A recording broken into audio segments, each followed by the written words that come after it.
Pada tanggal 28 April tahun 1908, sebuah peternakan di kota kecil Laporte, Indiana, Amerika Serikat terbakar hingga rata dengan tanah. Ketika api dipadamkan, polisi menemukan 3 jasad anak-anak dan 1 jasad seorang wanita dewasa tanpa kepala. Awalnya kasus ini diduga hanya merupakan kebakaran biasa yang menewaskan satu keluarga. Namun penyelidikan mengambil arah yang sama sekali berbeda. Saat tanah di sekitar peternakan itu digali, polisi menemukan kerangka manusia di berbagai sudut lahan. Setiap digali, jumlahnya terus bertambah, 1, 2, hingga belasan jasad berhasil ditemukan. Tak ada yang menyangka bahwa lahan pertanian yang selama ini terlihat tenang, sibuk bekerja, ternyata menjadi tempat kuburan massal bagi puluhan orang. Dan yang paling mengejutkannya lagi, ternyata pemiliknya adalah seorang wanita parubaya bernama Belle Gunness, seorang janda yang dikenal penduduk setempat sebagai orang yang ramah dan aktiflah berkomunikasi di lingkungan itu. Dia diduga telah membunuh lebih dari 20 orang demi mendapatkan uang dari asuransi, warisan, dan harta para korbannya.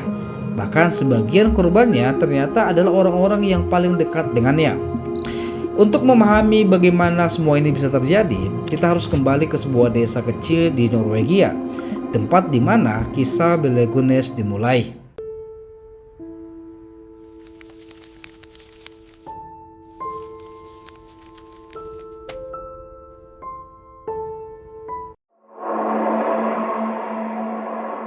Sebelum Belle ini dikenal sebagai salah satu pembunuh berantai paling mengerikan dalam sejarah Amerika Serikat, dia hanyalah seorang gadis miskin dari pedesaan Norwegia. Dia lahir pada 11 November tahun 1859 dengan nama Brynhild Paulester Storset. Dari 8 bersaudara, Brynhild ini adalah anak bungsu. Kehidupan keluarganya jauh dari kata berkecukupan. Orang tuanya hanya seorang petani miskin dan bahkan beberapa kali harus bergantung pada bantuan pemerintah untuk memenuhi kebutuhan mereka sehari-hari. Sejak berusia 9 tahun, si Brynhild ini sudah terbiasa bekerja. Dia menggembalakan ternak milik tetangganya demi membantu perekonomian keluarganya. Masa kecilnya tidak diwarnai kemewahan ataupun pendidikan. Sebagian besar waktunya dihabiskan untuk bekerja. Kondisi itulah yang membuatnya menjadi pribadi yang kuat dan terbiasa menghadapi kerasnya kehidupan. Meski masa kecilnya dipenuhi kerja keras, namun di balik sosok gadis yang rajin bekerja ini ternyata menyimpan sisi gelap yang sangat mengkhawatirkan. Beberapa orang yang mengenalnya mengatakan bahwa si Brynhild ini memiliki pribadi yang mudah marah dan sulit mengendalikan emosinya. Dalam beberapa kesempatan dia bahkan dilaporkan sering menyiksa hewan ternak yang dia jaga hanya karena sedang kesal ataupun karena frustasi. Saat itu memang tidak ada yang menganggap perilaku tersebut sebagai pertanda bahaya. Namun bertahun-tahun kemudian, banyak ahli kriminal berpendapat bahwa tindakan itu merupakan salah satu pemicu bahwa dirinya memiliki kecenderungan psikopat yang berkembang ketika dia dewasa. Memasuki usia remaja, Brynhild mulai memimpikan kehidupan yang lebih baik. Baginya, Norwegia bukan tempat yang tepat untuk mengejar kekayaan. Dia ingin keluar dari kemiskinan dan mengejar kehidupan barunya di Amerika Serikat, negeri yang saat itu dikenal sebagai tanah penuh kesempatan. Apalagi keinginan itu semakin kuat karena kakak perempuannya telah lebih dulu menetap di Amerika Serikat dan sering mengirim kabar bahwa di Amerika Serikat itu punya peluang hidup yang jauh lebih menjanjikan. Sejak saat itu, dia lalu meninggalkan pekerjaannya sebagai pengembala ternak dan beralih sebagai pembantu rumah tangga. Bertahun-tahun dia menyisihkan penghasilannya sedikit demi sedikit hingga akhirnya berhasil mengumpulkan cukup uang untuk membeli tiket menyeberangi Samudra Atlantik. Pada usianya 21 tahun, impiannya akhirnya terwujud. Ia meninggalkan Norwegia dan berlayar menuju Amerika Serikat. Sesampai di Chicago, Brynhild tinggal bersama kakak perempuannya Nelly beserta suaminya. Di kota itu, dia lalu mengubah namanya menjadi Bella atau Belle yang terdengar lebih akrab di telinga masyarakat Amerika Serikat. Di sana, Belle kembali bekerja sebagai pembantu rumah tangga sebelum kemudian mendapat pekerjaan di sebuah toko daging sebagai pemotong hewan. Pekerjaan itu pada saat itu terkenal cukup berat lah bagi wanita. Namun karena posturnya besar dan tenaganya kuat, ya wajar lah anak petani kan. Dia mampu menjalankan pekerjaan itu tanpa kesulitan. Di mata orang-orang, Belle hanyalah seorang imigran pekerja keras demi membangun masa depannya. Tidak ada yang menduga bahwa wanita yang perantau ini yang dari Norwegia ini kelak akan dikenal sebagai salah satu pembunuh berantai paling mengerikan dalam sejarah negara itu. Pada tahun 1884 saat usianya menginjak 24 tahun, Belle menikah dengan seorang pria keturunan Norwegia bernama Mads Sorensen. Dari pernikahan itu mereka punya anaklah 4 orang, yaitu Caroline, Axel, Myrtle, dan Lucy. Awalnya kehidupan rumah tangga mereka itu ya biasa saja, nggak ada yang aneh-aneh. Pasangan ini mendirikan sebuah toko permen di Chicago sebagai sumber penghasilan keluarga mereka. Meski tidak membuat mereka kaya raya, usaha itu cukup memenuhi kebutuhan mereka sehari-hari. Namun semuanya berubah pada tahun 1898. Suatu hari toko permen mereka tiba-tiba dilalap api hingga habis tak tersisa. Bagi kebanyakan orang, kebakaran seperti itu pasti disebut sebagai bencana lah. Tapi bagi Belle, kebakaran tersebut justru membawa keuntungan yang tidak terduga. Beberapa waktu sebelum kebakaran terjadi, Sorensen ternyata telah mengasuransikan toko mereka. Setelah kebakaran, Belle menerima uang ganti rugi yang nilainya cukup besar untuk ukuran saat itu, yang nilainya bahkan melebihi kerugian yang mereka alami. Dari kejadian itu, pola pikir si Belle ini mulai berubah. Dia menyadari bahwa sebuah bencana ternyata bisa menghasilkan keuntungan yang jauh lebih besar daripada bekerja keras bertahun-tahun. Tak lama kemudian, mereka membeli rumah baru lalu mengasuransikannya kembali. Anehnya, belum lama rumah itu ditempati, rumah itu sudah kembali terbakar.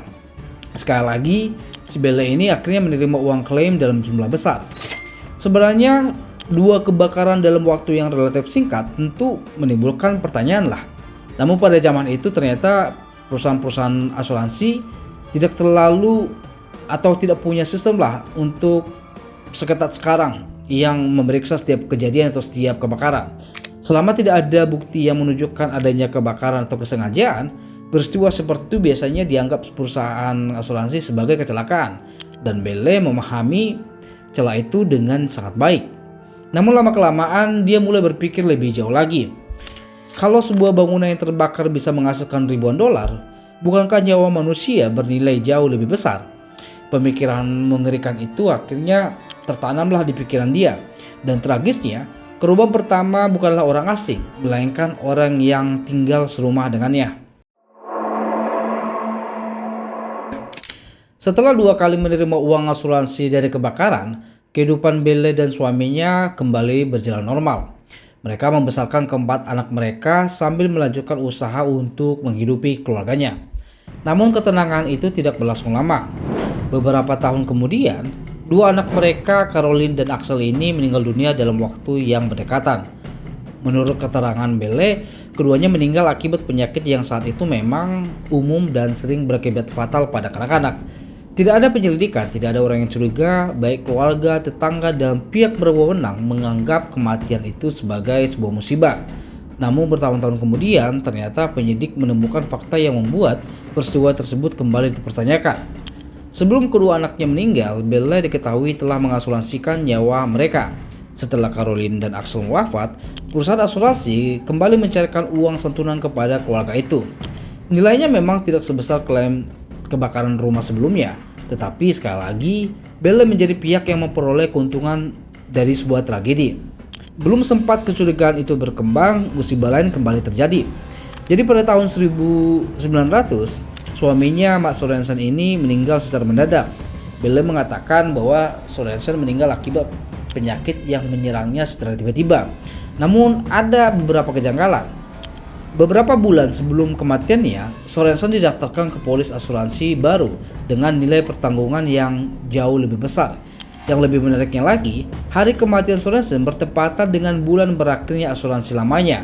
Di bulan yang sama, Belle mendaftarkan polis baru dengan premi yang lebih besar. Sederhananya begini, jadi sebelum Sorensen meninggal dunia, dia sudah punya asuransi yang akan segera berakhir dan preminya memang kecil. Supaya klaimnya besar, Belle mengasuransikan lagi suaminya dengan premi yang mahal. Akibatnya setelah Sorensen meninggal dunia, Belle menerima 2 klaim asuransi sekaligus dengan nilai sekitar 8.000 dolar, yaitu 3.000 dolar dari asuransi lama dan 5.000 dolar dari asuransi baru. Jumlah yang saat itu bisa dibilang termasuk sangat besar dan setara dengan ratusan ribu dolar pada saat ini. Saat itu tidak ada bukti yang cukup untuk menuduh Belle melakukan kejahatan. Kematian suaminya resmi dinyatakan sebagai kematian alami. Namun bertahun-tahun kemudian, sejumlah peneliti dan sejarawan meyakini Sorensen kemungkinan diracun menggunakan strychnine. Meski dugaan tersebut tidak pernah dapat dibuktikan secara hukum, terlepas dari benar atau tidaknya dugaan itu, tapi satu pola mulai terlihat. Setiap kali seseorang yang dekat dengan Belle meninggal, dia hampir selalu menerima keuntungan finansial. Berbekal uang tersebut, Belle meninggalkan Chicago dan membeli sebuah peternakan di LaPorte, Indiana. Sebuah peternakan yang kelak berubah menjadi lokasi pembunuhan paling mengerikan dalam sejarah Amerika Serikat. Berbekal uang hasil semua klaim asuransi, Belle memulai hidup baru di LaPorte, Indiana. Di kota kecil itu, dia membeli sebuah peternakan yang luas. Di mata warga sekitar, Belle hanyalah seorang pekerja keras yang ingin membangun masa depan bersama kedua anaknya yang masih hidup. Beberapa tahun kemudian, Belle menikah lagi dengan seorang duda bernama Peter Gunness. Peter ini membawa putrinya dari pernikahan sebelumnya bernama Jenny Olsen untuk tinggal bersama mereka di peternakan. Sekilas memang kehidupan mereka tampak kembali normal. Bella tinggal bersama Peter, kedua anak kandungnya Myrtle dan Lucy, serta anak tirinya Jenny. Namun kebahagiaan itu tidak berlangsung lama. Hanya 8 bulan setelah pernikahan mereka, Peter Gunness ini meninggal dunia akibat cedera parah di bagian kepala. Bella menjelaskan kepada polisi bahwa sebuah mesin penggiling daging dari besi jatuh dari rak dapur menimpa suaminya hingga tewas. Keterangan itu sempat menimbulkan keraguan. Mesin penggiling daging kan itu sangat berat. Bagaimana mungkin bisa disimpan di atas rak tinggi lalu terjatuh begitu saja? Meski begitu, tidak ada saksi maupun bukti yang dapat membantah cerita Belle. Polisi akhirnya menutup kasus ini sebagai kecelakaan. Seperti yang pernah terjadi sebelumnya, Belle kembali menerima uang asuransi atas kematian suaminya.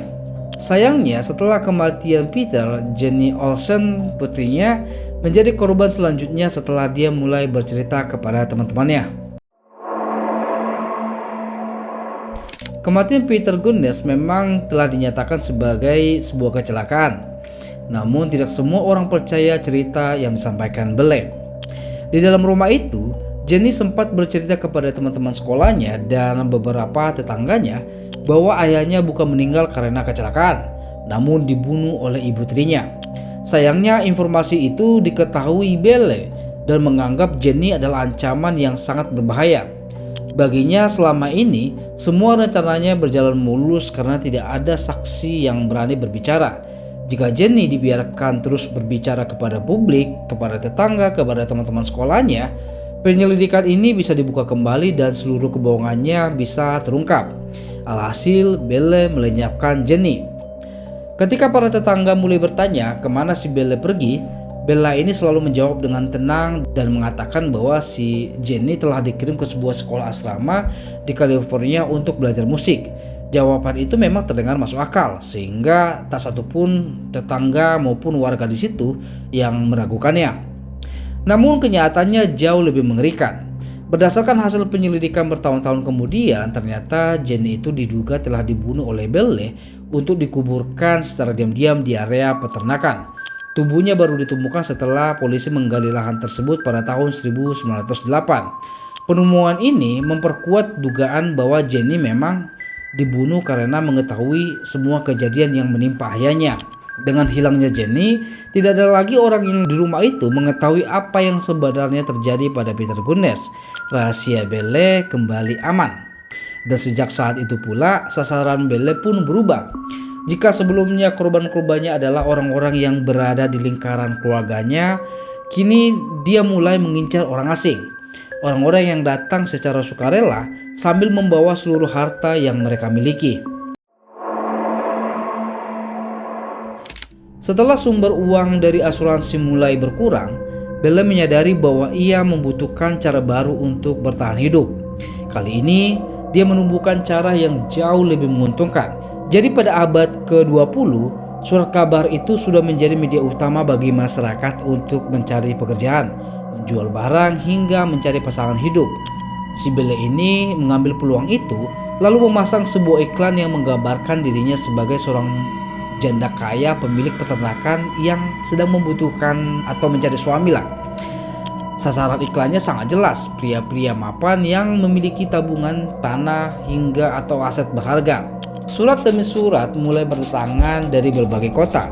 Belle membalas setiap surat itu dengan ramah dan penuh perhatian. Dia membuat para pria itu percaya bahwa mereka akhirnya menemukan wanita yang selama ini mereka impikan. Setelah hubungan terasa cukup dekat, Belle mengundang mereka datang ke peternakan di Laporte. Namun ada satu syarat yang selalu dia sampaikan sebelum korbannya mengunjungi rumahnya.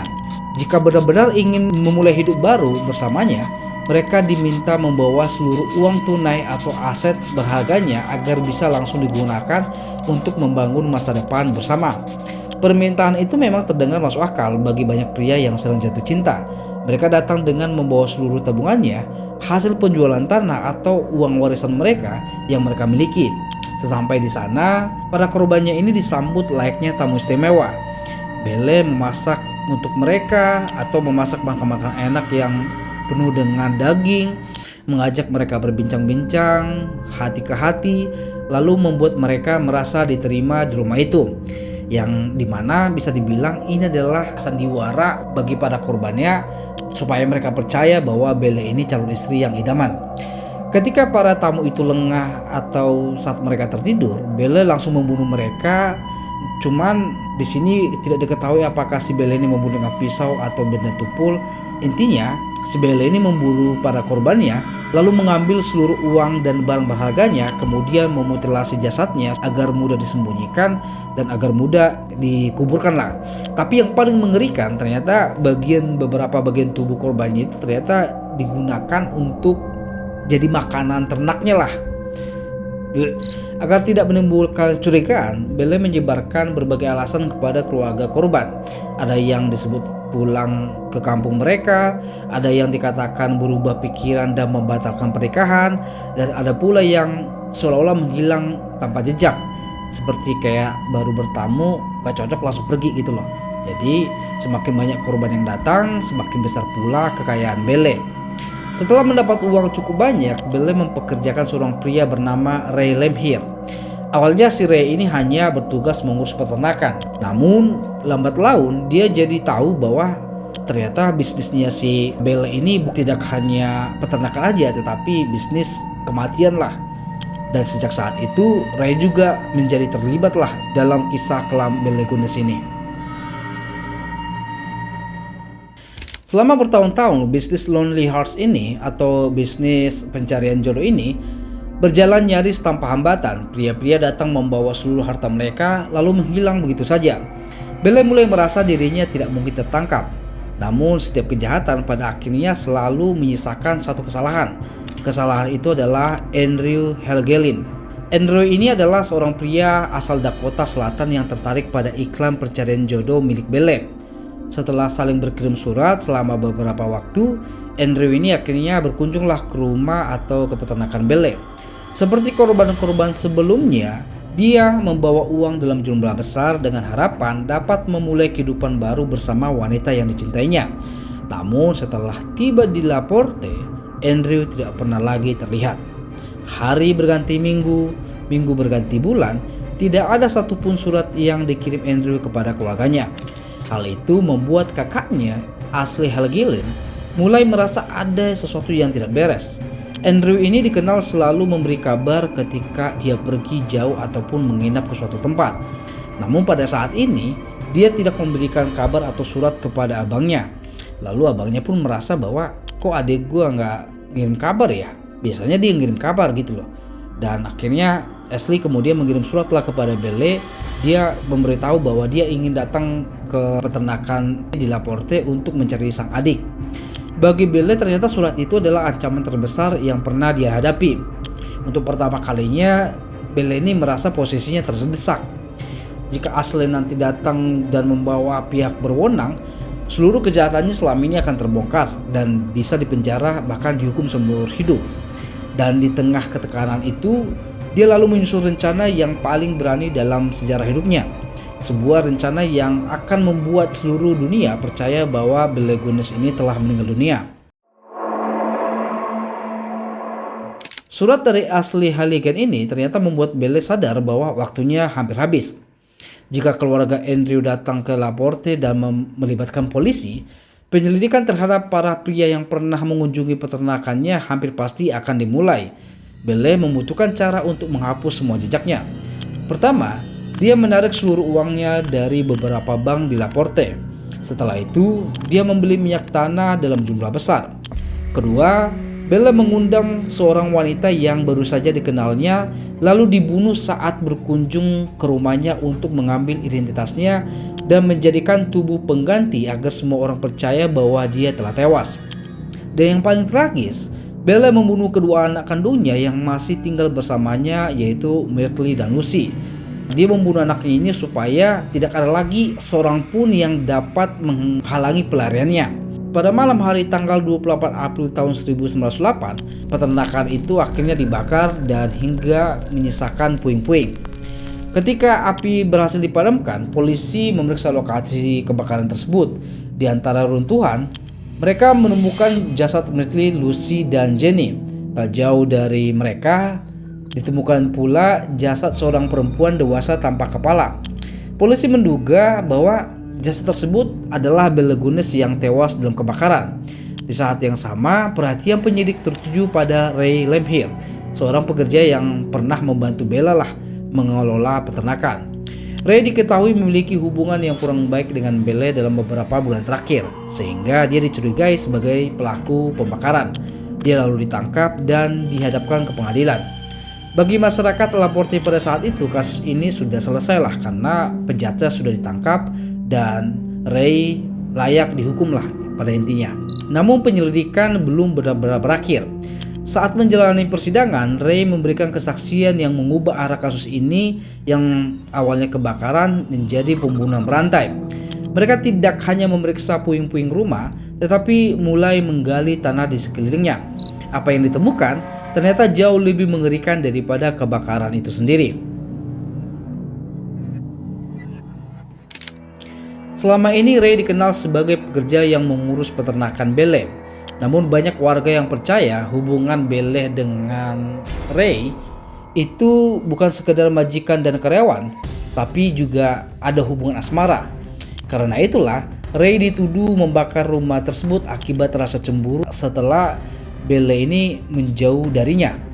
Namun ketika persidangan dimulai, Ray memberikan kesaksian yang mengubah arah penyelidikan. Ray membantah tuduhan telah membunuh Belle dan kedua anaknya. Dia mengaku memang berada di sekitar peternakan pada malam kebakaran, tetapi menurutnya kebakaran itu adalah bagian dari rencana yang telah disusun Belle untuk kabur.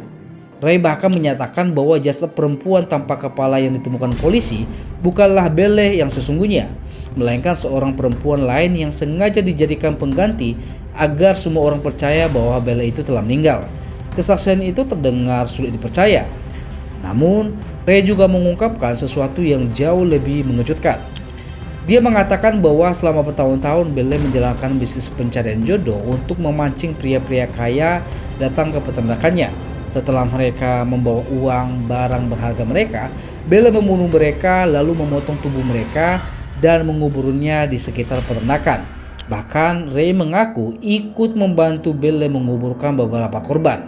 Kesaksian itu langsung mengubah fokus penyelidikan.